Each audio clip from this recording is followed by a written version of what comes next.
À l'heure où la France est la première destination touristique mondiale, les Français, eux, comptent leurs sous pour les départs en vacances. Et pour réduire les dépenses, l'une des solutions est d'économiser sur le prix de l'hébergement, qui représente en général un quart du budget total. Pour Claude et sa femme, originaires de la Drôme, le bon compromis, c'était le mobil-home. 4 places, toute commodité au bord de la Méditerranée, 500 € de location pour la semaine. Depuis quelques années, on louait des caravanes dans des campings pour une question de budget, parce que c'était quand même moins cher que le mobil-home ou le bungalow. Et puis, en fait, comme on part pas très longtemps en vacances, on a privilégié un peu plus de confort. Et pour une différence de tarif moindre, en fait, on a beaucoup plus de confort et d'espace.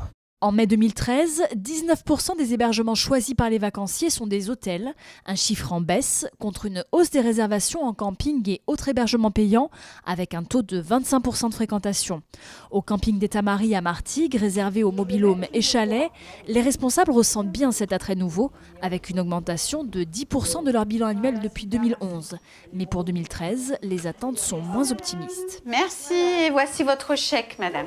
Nous, là, pour l'instant, on est en taux de remplissage à moins 18% par rapport à l'année dernière pour la même période. Je pense qu'il y a l'effet de crise qui est là, c'est indéniable. Alors on espère qu'il y aura de la dernière minute. Un effet crise qui se ressent aussi au niveau national. En 2013, 3 millions de Français renonceraient à leurs vacances.